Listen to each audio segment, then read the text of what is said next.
water coming off over the rock. And that winter, that little drift froze, and another drift froze, and another drift. And by about mid-December, we had these huge ice waterfalls. Then we took these steel spikes and attached those to our boots. Those are called crampons. And we took steel axes for our hands called ice axes, and we practiced climbing up and down these ice waterfalls.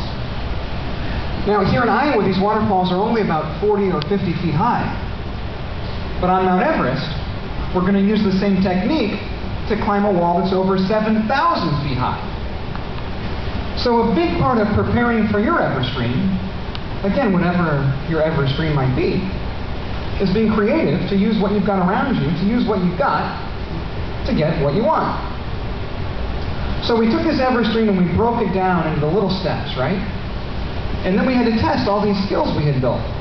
So we had our first long-term goal, which was a climb of Mount McKinley up in Alaska.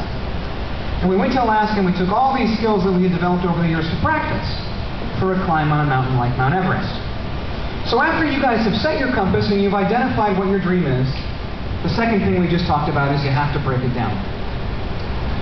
What we found as we were going on through these trips and traveling was there were some things that began to happen that we hadn't anticipated. And I had a group of kids down here in Mexico, and we were climbing the Mexican volcanoes. And as we were climbing this mountain right here in the foreground, Iztaccíhuatl, we saw this strange cloud coming out of the mountain next to us called Popocatépetl. And as we climbed higher and higher on Izta, the cloud on Popo got bigger and bigger. And it erupted. And we became afraid. And we didn't make it to the summit. We stopped and we quit. And we turned around and went back down to the bottom of the mountain.